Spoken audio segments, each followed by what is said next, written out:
Hello friends, welcome back to my channel agriculturist Rohit. आज हम discuss करेंगे फंडामेंटल्स ऑफ एग्रीकल्चर की वॉल्यूम 1 का chapter 2 cropping system and pattern. दोस्तों, सबसे पहले हम बात करेंगे शिफ्टिंग कल्टीवेशन की, जिसे लैंड रोटेशन और जूमिंग कल्टीवेशन भी कहते हैं। लैंड रोटेशन में हम बेसिकली सबसे पहले एक क्या करते हैं, फॉरेस्ट एरिया लेते हैं और उसकी साफ़ सफाई करते हैं। जैसे मतलब कुछ भी कूड़ा कचरा हो तो भी उसको क्या करते हैं, जला देते हैं, जिसको स्लैश एंड बर्न कहते हैं।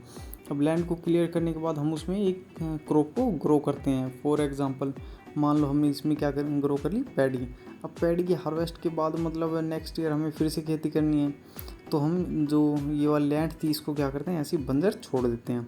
फिर फॉरेस्ट एरिया में दूसरे हिस्से को क्या करते हैं, हम स्लैश कर और बर्न करते हैं, उसकी साफ़ सफाई करते हैं। और फिर यहाँ पर भी हम सेम क्रॉप की कल्टीवेशन करते हैं। मतलब इस लैंड पर भी हम क्या ग्रो करेंगे, पैडी। अब कल्टीवेशन हो गई, कुछ टाइम बीता, फिर हार्वेस्टिंग हो गई। अब नेक्स्ट ईयर हमें फिर से कल्टीवेशन करनी है, तो हम फिर फॉरेस्ट एरिया के मतलब अदर हिस्से को क्या करेंगे, उसमें साफ़ सफाई करेंगे, उसमें स्लैश एंड बर्न करेंगे और उसमें भी हम सेम क्रॉप की खेती करेंगे। मतलब फिर से हम क्या ग्रो करेंगे, पैडी। इस तरह से ये प्रोसेस चलता रहता है। दोस्तों, क्या आपको समझ में आ रहा है यहाँ पे क्या हो रहा है? मतलब भाई, यहाँ पर जो क्रॉप है वो फिक्स है, एवरी ईयर पैडी हम ग्रो कर रहे हैं, बट जो लैंड है वो एवरी टाइम चेंज हो रही है। इस तरह की खेती को लैंड रोटेशन कहते हैं, जिसमें मतलब क्रॉप तो फिक्स है but land her every time change हो रही है। दोस्तों, शिफ्टिंग कल्टीवेशन करने से सॉइल इरोजन की दिक्कत होती है। शिफ्टिंग कल्टीवेशन की प्रैक्टिस मेनली सबसे ज़्यादा नॉर्दर्न स्टेट्स, छोटा नागपुर, झारखंड, मध्य प्रदेश और मेनली हिली एरियाज़ में होती है। अब नेक्स्ट है crop rotation. Crop rotation basically just shifting cultivation का उल्टा होता है। शिफ्टिंग कल्टीवेशन में हम लैंड रोटेट करते हैं, क्रॉप फिक्स होती है।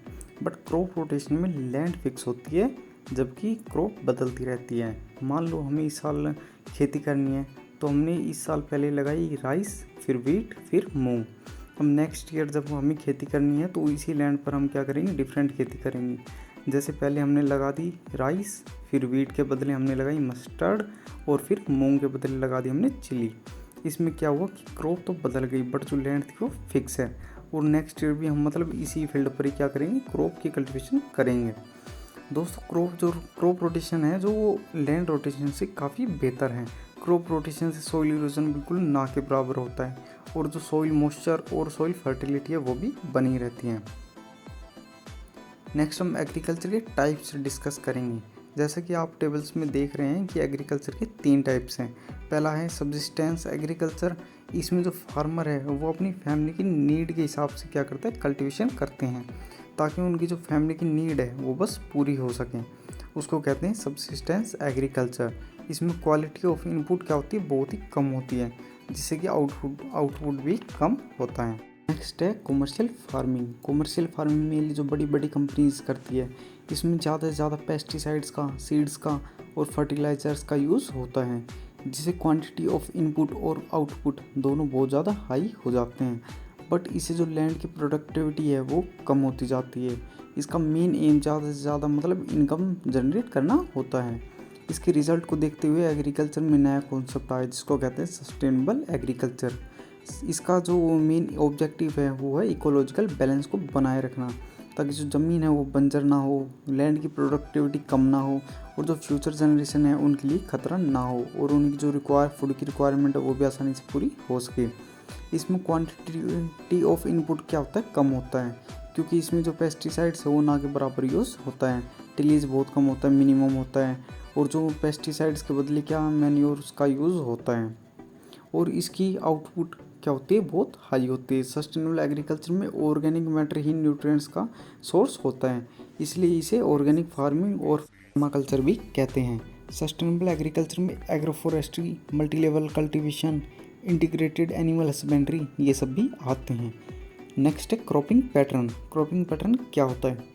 Cropping pattern means crop rotation practised by majority of the farmers in A given area.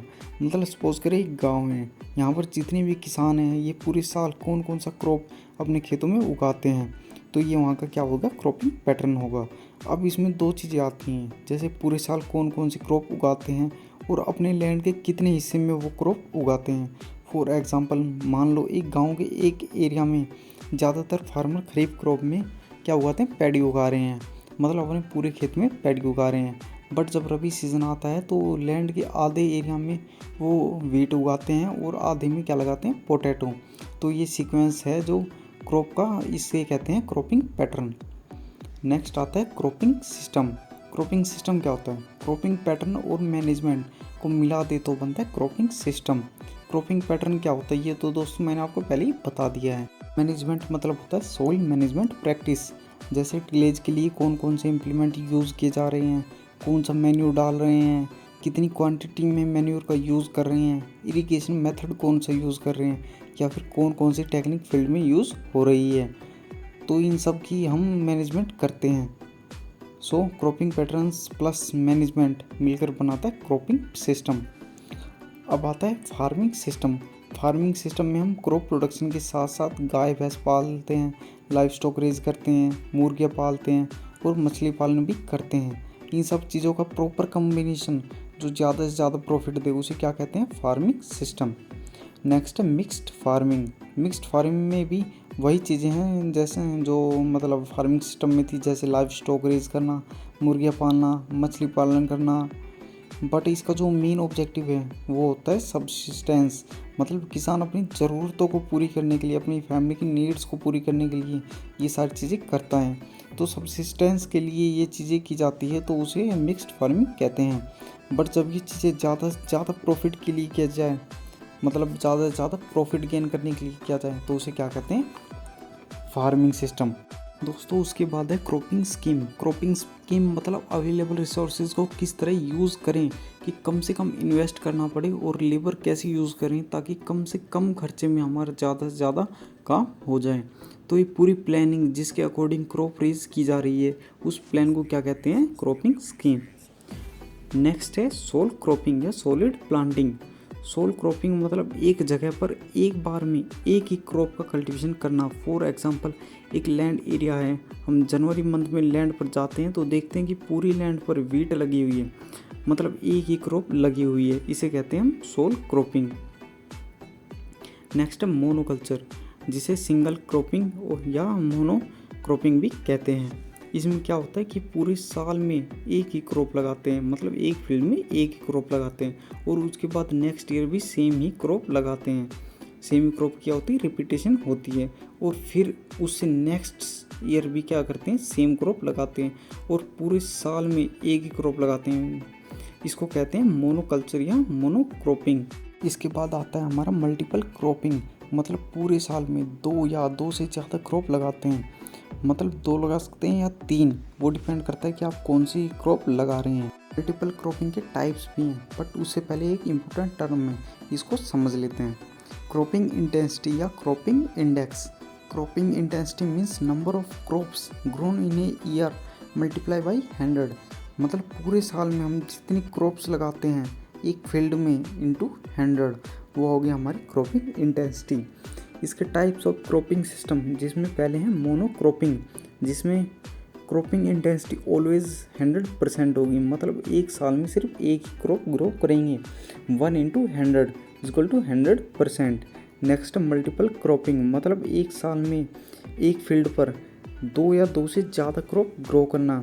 Multiple cropping में क्रॉपिंग इंटेंसिटी ऑलवेज या तो 100% होगी या 200% से ज़्यादा होगी, एटलीस्ट 2 क्रॉप्स तो ग्रो करेंगे ही। अब आते हैं मल्टीपल क्रॉपिंग के टाइप्स पर। इसमें सबसे पहले इंटर क्रॉपिंग। इंटर क्रॉपिंग में एक साथ दो या दो से ज़्यादा क्रॉप की एक साथ उगाते हैं, but in fixed row and pattern में। जैसा बैकग्राउंड में आप देख सकते हैं कि 2 रो तो वीट की है और उसके साथ एक रो जो है वो है मस्टर्ड की, फिर 2 रो वीट की और 1 रो मस्टर्ड की। इस तरह से 2 क्रॉप की एक साथ एक ही लैंड पर लगा रहे हैं। इस तरह क्रॉपिंग को कहते हैं इंटर क्रॉपिंग। अब इंटर क्रॉपिंग के भी मेनली काफ़ी टाइप्स हैं, like parallel cropping, companion cropping, multi stored cropping और सिनर्जेटिक क्रॉपिंग। फर्स्ट है पैरेलल क्रॉपिंग। पैरेलल क्रॉपिंग इन क्रॉप्स के बीच में कराते हैं जिनका नेचुरल हैबिट्स अलग हो और उनके बीच कोई कंपटीशन ना हो, मतलब ज़ीरो कंपटीशन। जैसे लाइट, एयर, न्यूट्रिएंट, इनको लेकर उनके बीच में कोई कंपटीशन ना हो। फॉर एग्जांपल अगर हम ब्लैक ग्राम या ग्रीन ग्राम के साथ मिक्स लगाते हैं तो जो ब्लैक ग्राम और जो ग्रीन ग्राम है उनका peak nutrient 35 days after sowing होता है, जबकि जो मेज है उसका पीक न्यूट्रिएंट डिमांड होती है 50 डेज आफ्टर सोइंग, मतलब ज़ीरो कंपटीशन फॉर न्यूट्रिशन, क्योंकि एक को 35 डेज़ के बाद चाहिए, एक को 50 डेज़ के बाद। नेक्स्ट है कंपेनियन क्रॉपिंग। मान लीजिए मस्टर्ड को और शुगर केन को एक साथ ग्रो करते हैं, तब शुगर केन और मस्टर्ड का जो प्रोडक्शन आता है वो आता है 200 kg और 100 kg। बट जब हम शुगर केन और मस्टर्ड को अलग अलग फील्ड में लगाते हैं तब भी इनका शुगर केन और मस्टर्ड का प्रोडक्शन आता है 200 kg और 100 kg, तो उसे कहते हैं कंपेनियन क्रॉपिंग। मतलब सोलो क्रॉपिंग और इंटर क्रॉपिंग दोनों का ही प्रोडक्शन क्या इतना आता है, सेम आता है, तो उसे कहते हैं कंपेनियन क्रॉपिंग। नेक्स्ट है हमारा मल्टी स्टोर्ड क्रॉपिंग या मल्टी लेवल क्रॉपिंग। इसमें हम दो क्रॉप्स को एक साथ लगाएंगे, बट दोनों क्रॉप्स की जो हाइट है वो डिफरेंट होनी चाहिए। जैसे शुगर केन के बीच में मस्टर्ड ग्रो कर दी, शुगर केन की हाइट ज़्यादा होती है जबकि मस्टर्ड की हाइट कम होती है, तो इसे हम मल्टी स्टोर्ड क्रॉपिंग या मल्टी लेवल क्रॉपिंग कहेंगे। अब है सिनर्जेटिक क्रॉपिंग। दोस्तों कंपेनियन क्रॉपिंग हमने एग्जांपल दिया था कि शुगर केन की जब हम सोलो प्लांटिंग करते हैं तो उसका जो प्रोडक्शन है वो आता है 200 kg और मस्टर्ड का 100 kg। बट जो इंटर क्रॉपिंग करने के बाद शुगर केन और मस्टर्ड का अगर जो प्रोडक्शन इंक्रीज हो जाता है तो उसे कहेंगे सिनर्जेटिक क्रॉपिंग, और अगर जो सेम आता है तो कहेंगे कंपेनियन क्रॉपिंग। दोस्तों इंटर क्रॉपिंग के दो और टाइप्स हैं, एडिटिव सीरीज इंटर क्रॉपिंग और replacement series inter cropping. Additive series cropping में हम क्या करते हैं, दो क्रॉप्स लेते हैं, जिसमें एक तो होती है मेन क्रॉप और दूसरी होती है बेस क्रॉप।